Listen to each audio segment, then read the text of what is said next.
Pada tahun 1980-an, angka kejahatan di Indonesia begitu tinggi, khususnya di daerah Jakarta dan Jawa Tengah. Untuk menumpasnya agar tidak menjadi penyakit masyarakat, pemerintah saat itu melakukan operasi rahasia agar kasus kejahatan bisa diturunkan. Salah satu caranya, menangkap dan menghabisi para preman, perampok, gabungan anak liar atau gali, atau orang-orang yang dianggap mengganggu ketentraman masyarakat. Kelompok pembasmi preman ini kemudian dikenal dengan nama Petrus atau penembak misterius.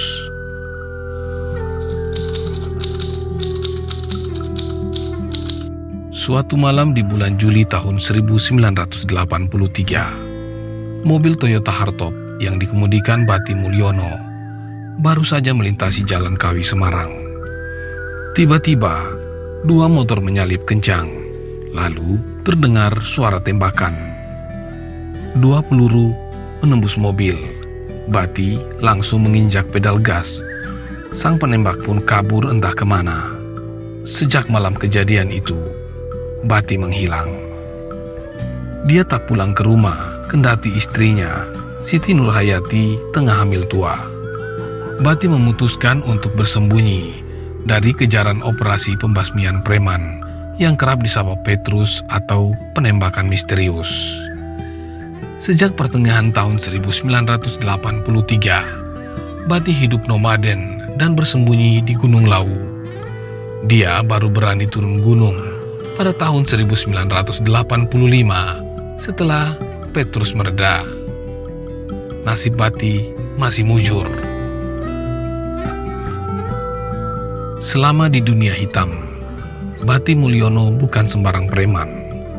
Dia adalah ketua Yayasan Fajar Menyingsing, organisasi massa yang menghimpun ribuan residivis dan pemuda di daerah Jawa Tengah.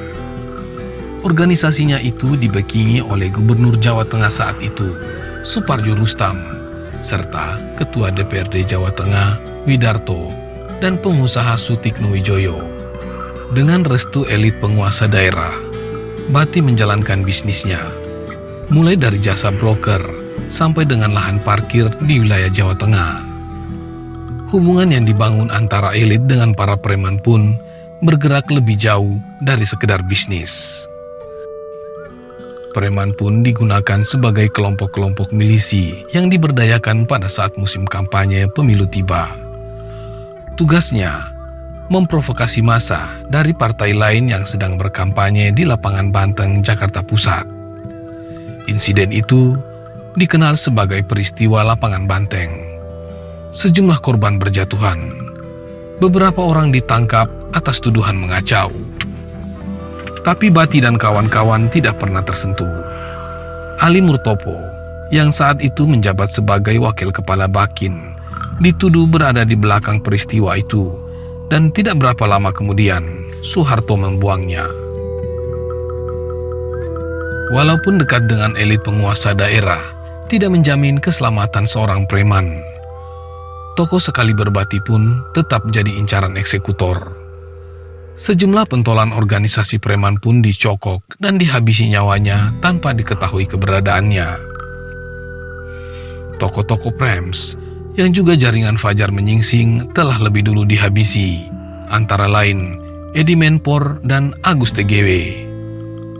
Mereka tak pernah ditemukan, dan keluarga yang ditinggalkan pun tidak tahu harus mencari dan mengadu kemana. Nama lain yang juga menjadi korban Petrus adalah salah satu preman legendaris Jogja atas nama Samudi Blekok. Pada masa jayanya, Blekok termasuk orang kuat. Dia memiliki tubuh yang kuat, kekar, dan berkulit hitam. Di pinggangnya selalu terselip senjata kebanggaannya, yaitu sebuah trisula. Tak hanya itu, Black Hawk juga pintar main gitar dan sering menghibur para bule dengan lagu-lagu Rolling Stone. Orang-orang bule yang kenal dengan Black Hawk kemudian menjulukinya Black Sam.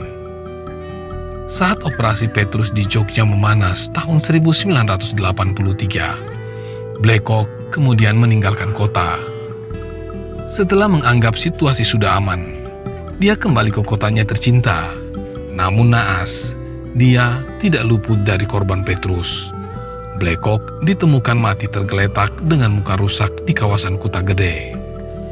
Dalam operasi ini, para penembak misterius mengidentifikasi targetnya dengan modal tato di badan calon korbannya.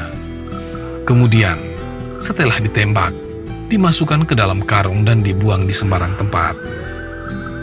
Terkadang ditemukan di emperan toko, bahkan tidak jarang karung berisi para pria bertato yang sudah tewas itu ditemukan di tempat keramaian. Pengalaman buruk soal Petrus juga dialami Tony, warga Margahayu, Bandung. Pada tahun 1980-an, Tony menjadi korban salah tangkap para Petrus yang disinyalir sebagai orang-orang terlatih. Di rukun warga tempatnya tinggal waktu itu ada dua nama Tony. Tony yang dicari adalah preman yang suka meminta uang secara paksa ke tukang parkir di terminal Kebon Kelapa. Sedangkan Tony yang ditangkap adalah seorang guru. Pada suatu malam, Tony dikejutkan dengan kedatangan sejumlah pria, lalu memaksanya masuk ke dalam mobil Range Rover. Di dalam mobil, muka Tony ditutup dengan kain hitam dan lehernya sudah dijerat dengan tali.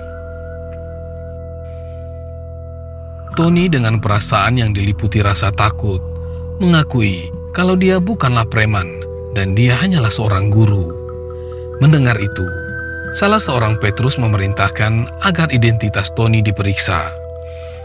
Setelah KTP-nya dicek, dan para pembunuh berdarah dingin meyakini kalau salah orang, akhirnya Tony dibebaskan.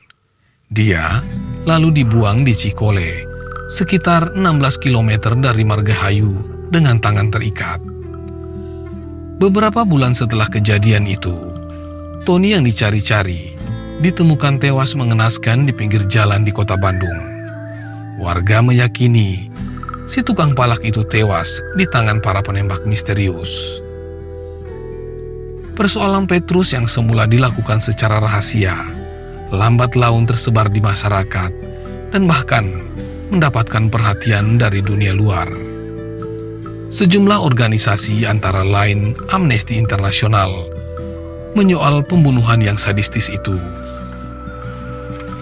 LB Murdani, panglima yang disebut-sebut sebagai salah satu desainer operasi Petrus itu mengatakan kalau peristiwa itu dipicu oleh perang antara geng. Benny berdalih, pembunuhan-pembunuhan itu tidak melibatkan tangan aparat. Sementara itu, Presiden Soeharto dalam autobiografinya, Pikiran, Ucapan dan Tindakan Saya punya dalil lain.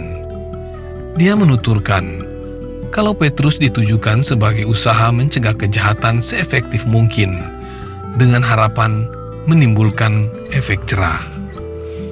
Setelah saling silang pendapat di masyarakat dan tekanan dunia internasional, akhirnya pemerintah Orde Baru menghentikan sama sekali operasi tersebut pada tahun 1985.